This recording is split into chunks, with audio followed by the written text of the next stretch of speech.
You won't believe what happened when I tried to enjoy a quiet day on my own ranch, only to have the HOA's most notorious resident, Karen, call 911 on me, all because her son supposedly needs my land more than I do. It started off as a typical morning, the sun just rising over the fields, birds chirping, and me planning a peaceful day working outside. But then, out of nowhere, this storm blew in the form of Karen, the HOA's self-appointed enforcer, who seems to think she owns everything around here. Karen's been known for causing trouble, but this time she took things way too far. She actually called 911, claiming that I had no right to be on my own property, and that her son urgently needed the space instead. Imagine the shock hearing sirens and police on their way, all because one neighbor can't stand the idea of anyone else having a slice of this land. It's not just about a property dispute. It feels like a personal attack, a power play from someone who's used to getting their way. This story isn't just about an HOA conflict or a simple argument over land. It's about boundaries, personal, legal, and moral, and how easily they can get crossed when someone feels entitled. You'll meet Karen, whose attitude has sparked tension for months, and get a glimpse of the complicated relationship between neighbors in a tight-knit community where everyone thinks they're the boss. But here's the thing: what really happened after the call? Did the police side with Karen or with me? And why is her son suddenly the center of this whole fight? I'm going to take you through everything step by step, showing you the texts, the confrontations, and the moments that made this more than just a typical HOA story. Stay tuned, because this is just the beginning, and you won't want to miss what comes next before all the chaos started. I thought I knew Karen pretty well. She's that kind of neighbor everyone warns you about, loud, stubborn, and always ready to stir up drama over the smallest things. But this time, it felt different. Her demands weren't just about petty HOA rules or parking spots. She was trying to push me off my own ranch. That raised a lot of questions in my mind. Why was her son suddenly so desperate to have this land? Was this just an excuse, or was there something deeper going on behind the scenes? For months before the 911 call, there had been little signs of tension. Karen's son would come over now, and then, often accompanied by his mom, and I'd notice them eyeing parts of the ranch like they were making plans. I overheard bits of their conversations, nothing concrete, just hints about needing more space and plans for the future. At first, I thought maybe they just wanted to borrow some land for a project or something harmless. But when Karen started sending me messages demanding I clear out areas of the property, I knew this wasn't going to be simple. The HOA had always been strict, but their rules never allowed anyone to force a resident off their property without legal backing. Still, Karen acted like she was above all that, treating the ranch like her family's personal playground. I reached out to the HOA board to get clarity, but their responses were vague, almost like they didn't want to get involved. That silence made everything feel more suspicious. Why wouldn't they step in and protect a longtime resident? As the police arrived that day, tensions were at their highest. Karen was confident, almost smug, while I felt like I was caught in a nightmare. I didn't start. What would happen next? Would they take her side just because she made the call? Or would the truth come out? The answers were still hidden. And the fight for my ranch was just heating up, after the police left without making any immediate decisions. The uneasy feeling didn't go away. Karen's 911 call had stirred up something bigger than just a simple property dispute. It was clear that her family had plans for that ranch, plans they weren't ready to share yet. Meanwhile, I was stuck trying to figure out how to protect my home while dealing with this growing pressure. It felt like the whole neighborhood was watching, waiting for what would happen next.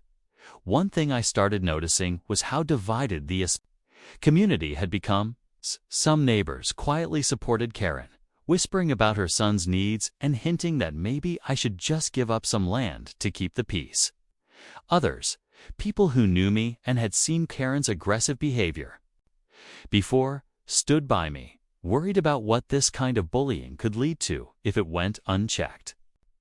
This split only made the situation more intense.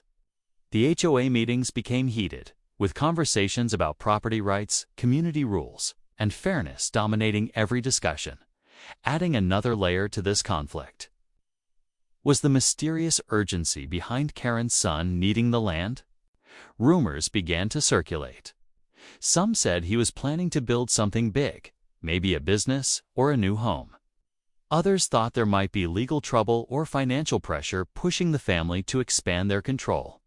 I tried to get answers. But every time I asked Karen or her son directly, they brushed me off or gave vague responses.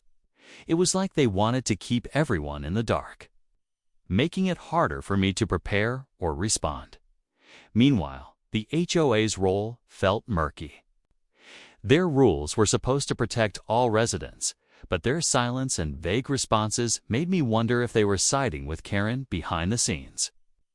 I started digging into the HOA bylaws and past meeting notes, searching for anything that could explain their behavior or give me a leg to stand on.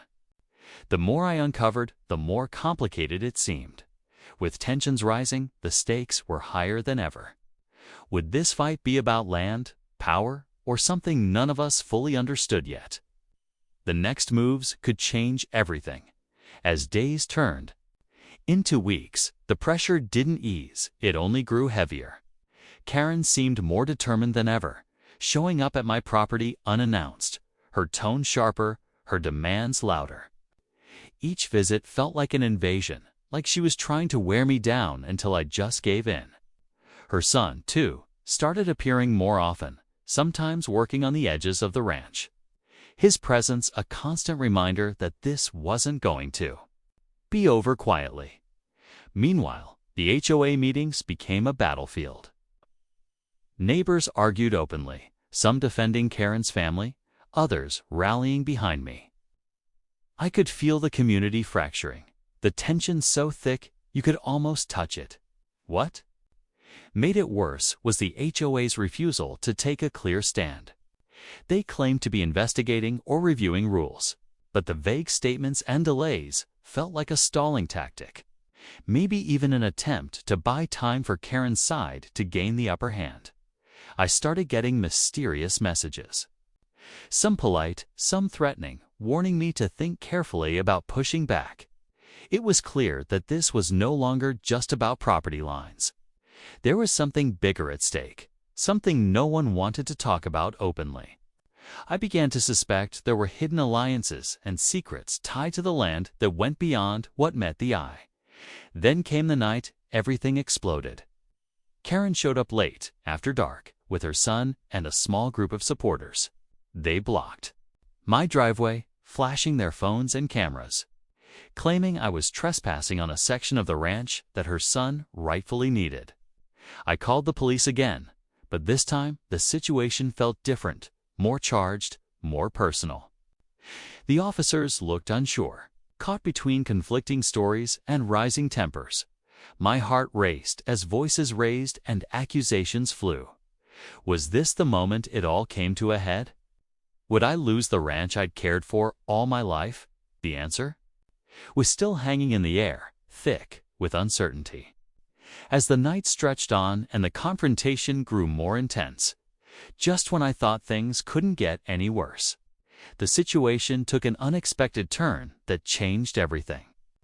In the middle of that tense standoff, one of Karen's neighbors, someone I hadn't really paid attention to before, stepped forward with information that threw the whole story upside down.